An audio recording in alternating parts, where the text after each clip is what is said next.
Good morning, welcome to news analysis. నేను జ్యోత్స్న. డిస్కషన్లోకి వెళ్లే కన్నా ముందు వివిధ పత్రికల్లో వచ్చిన వార్తా కథనాలను ఒకసారి చూద్దాం. తెలంగాణ వార్తా పేపర్స్ చూసినట్టయితే ముందుగా ఈనాడులో వచ్చిన కథనాలు చూద్దాం.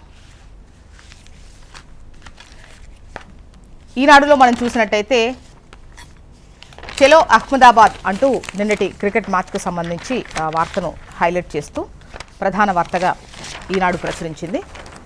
ఇందులో వివరాల్లో కనుక మనం వెళ్ళినట్టయితే T20 ప్రపంచ కప్ ఫైనల్లో భారత్ ఉత్కంఠభరిత సెమీస్లో ఇంగ్లాండ్పై గెలుపు. T20 ప్రపంచ కప్లో భారత్ ఇంగ్లాండ్ మధ్య సెమీఫైనల్ మ్యాచ్. టాస్ ఓడి మొదట బ్యాటింగ్ చేసిన టీమిండియా ఏకంగా 253 పరుగులు చేసింది. ఇంత పెద్ద టోర్నీలో ఇటువంటి కీలక పోరులో అంత స్కోర్ చేశాక గుండెల మీద చేసుకొని కూర్చోవచ్చు, బట్ ఫైనల్లో చోటు ఖాయమని ధీమాగా ఉండొచ్చు. అయితే నిన్న ఓటమి భయంతో భారత జట్టుతో పాటు దేశమంతా ఉక్కిరి బిక్కిరి అయిపోయింది. ఆఖరిదాకా ఉత్కంఠ కొనసాగిందని చెప్పొచ్చు. 2024 పోటీ కప్ ఫైనల్లో సంచలన ప్రదర్శనతో భారత్కు నమ్మశక్యం కాని విజయాన్ని అందించిన జస్ప్రీత్ బుమ్రా ఈసారి సెమీస్లో అద్భుత బౌలింగ్తో జట్టు ఫైనల్ చేరడంలో కీలక పాత్ర పోషించారంటూ ఈ వార్తనిచ్చారు.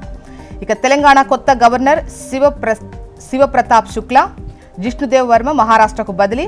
5 గవర్నర్ల మార్పు, ఒకరికి అదనపు బాధ్యతలు, కొత్తగా 3 నియామకం.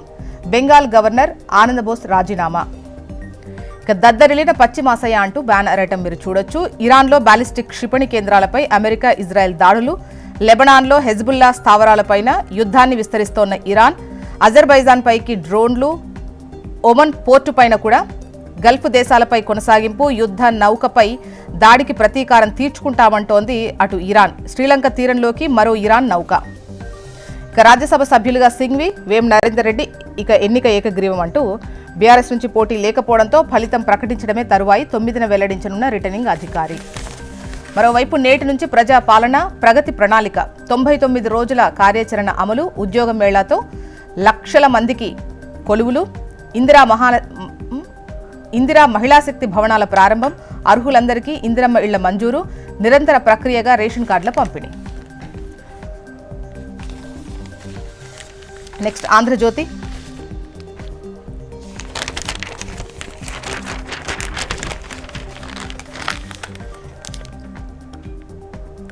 ఇక్కడ మనకు ప్రధాన వార్తగా రెండు వార్తలను చూడొచ్చు సమాన ప్రాధాన్యతతో. ఒకటి, యుద్ధం సెప్టెంబర్ దాకా అంటూ ఇరాన్పై దీర్ఘకాలిక సైనిక చర్య కోసం అమెరికా ఏర్పాట్లు చేస్తోంది. సెప్టెంబర్ దాకా ప్రస్తుత పరిస్థితి కొనసాగే అవకాశం ఉంది, యుద్ధం కొనసాగే అవకాశం ఉంది అనేది ఈ వార్త. మరోవైపు టీమిండియా అదుర్స్ అంటూ ఆల్రౌండ్ ప్రతిభతో వరల్డ్ కప్ ఫైనల్కు. ఇక 1.83 లక్షలు ఇంజనీరింగ్ గరిష్ట ఫీజు. ఇది 69 కాలేజీలకు పెంపు, 19 కాలేజీలకు తగ్గింపు. 70 కళాశాలలకు గత ఏడాది ఫీజులే. 35 కాలేజీల్లో ఫీజు 1,00,000కు పైనే ఉంది. 92 కాలేజీల్లో 50,000 నుంచి 1,00,000 లోపు ఉంది. 33 కళాశాలల్లో 50,000 లోపే ఉంది. కొత్త ఫీజులపై రాష్ట్ర ఉన్నత విద్యాశాఖ ఉత్తర్వులు. మొత్తానికి ఇంజనీరింగ్ గరిష్ట ఫీజు అనేది 1,00,000 దాటిపోయింది. 1,83,000 గరిష్ట ఫీజు. సుమారు 35 కాలేజీల్లో 1,00,000కు పైగానే ఉందట. నెక్స్ట్,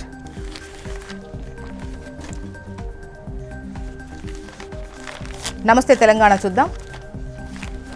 50% చెరువులు ఖాళీ. రాష్ట్రంలోని 10,700 చెరువుల్లో సగంలోపే జలాలు. మార్చి మొదట్లోనే అడుగంటిన నీటి వనరులు. భద్రాద్రి కొత్తగూడెంలో 90% ఎండిన చెరువులు. నిరుడు రాష్ట్రంలో అత్యధిక వర్షపాతం నమోదు. అయినా చెరువులను నింపని కాంగ్రెస్ ప్రభుత్వం అంటూ నమస్తే తెలంగాణ ప్రధాన వార్తనిచ్చింది. ఇక భూభారతిలో గిఫ్ట్ డీడ్ మిస్సింగ్ అంటూ, అంటే మిస్ అయిందా అనేది ఒక క్వశ్చన్ మార్క్ రేజ్ చేస్తూ ఈ వార్తను హైలైట్ చేశారు. సేల్ డీడ్ ఆప్షన్తో రిజిస్ట్రేషన్ ఛార్జీలు డబుల్. అదనపు ఆదాయం కోసం సర్కార్ కక్కుర్తి. రైతుల నెత్తిపై రిజిస్ట్రేషన్ భారం అంటూ ఈ వార్తనిచ్చారు. ఇక ఏపీ వార్తా విశేషాలు చూద్దాం. ముందుగా ఈనాడులో చూద్దాం.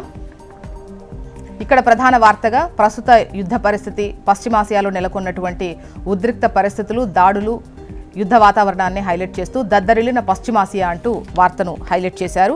ఇరాన్లో బాలిస్టిక్ క్షిపణి కేంద్రాలపై అమెరికా ఇజ్రాయెల్ దాడులు అంటూ ఈ వార్తనిచ్చారు. ఒక్కరు కాదు 3 ముద్దు అంటూ 2 అంతకు మించి పిల్లల్ని కంటే రెండో బిడ్డ నుంచి ఒక్కొక్కరికి 25,000 అంటున్నారు సీఎం చంద్రబాబు నాయుడు. 18 ఏళ్ల వరకు ఉచిత విద్య. పేరెంటింగ్కు ఒక్కో బిడ్డకు అదనంగా నెల సెలవులు. పిల్లలు పుట్టని పేద దంపతులకు ప్రభుత్వ ఆసుపత్రుల్లో ఐవీఎఫ్ సేవలు. జనాభా నిర్వహణ విధానంపై ముసాయిదా రిలీజ్ చేసిన ముఖ్యమంత్రి చంద్రబాబు, నెలపాటు రాష్ట్రమంతా చర్చ, ఏప్రిల్ 1 నుంచి అమలు. ఇక వైసీపీ హయాంలో బీహార్ నుంచి ఏపీకి ఎందుకు వచ్చారు? ఈ డిప్యుటేషన్పై రావడంలో ఎవరి ప్రోద్బలం ఉంది? రఘురామ కస్టడీలో ఉన్నప్పుడు వైద్యుల్ని ఎందుకు పిలిపించారు? బీహార్ క్యాడర్ ఐపీఎస్ అధికారి సునీల్ నాయక్పై 5 గంటల పాటు ప్రశ్నల వర్షం, అరకొర సమాధానాలే విచారణకు సహకరించని సునీల్ నాయక్ అంటూ అప్పట్లో రఘురామ కృష్ణంరాజుకు సంబంధించి ఇబ్బంది పెట్టారు, అరెస్ట్ అయినటువంటి టైంలో వేధించారు, ఇబ్బంది పెట్టారు ఫిజికల్గా అని చెప్పేసి ఏదైతే ఉందో దానికి సంబంధించి విచారణ ఉంది కదా. సో నిన్న సునీల్ నాయక్ను విచారించారు. సో దానికి సంబంధించి విచారణలో క్రమంగా మీరున్న టైంలో విచారించే టైంలో వైద్యులను ఎందుకు పిలిపించారు ఏంటి అనేది పలు ప్రశ్నలు అడిగారు అనేది ఈ వార్త. నెక్స్ట్ ఆంధ్రజ్యోతి చూద్దాం. ఇక్కడ మనకు ప్రధాన వార్తగా సెప్టెంబర్ దాకా యుద్ధం ఉండేటువంటి అవకాశం ఉంది, అమెరికా దానికి తగ్గ ఏర్పాట్లు చేసుకుంటుందనేదే ఈ వార్త. అండ్ నిన్నటి మ్యాచ్కి సంబంధించి టీమిండియా అదర్స్ ఆల్రౌండ్ ప్రతిభతో వరల్డ్ కప్ ఫైనల్కు చేరుకుంది అని చెప్పేసి వార్తను హైలైట్ చేశారు. ఇక ముగ్గురు ముద్దు అని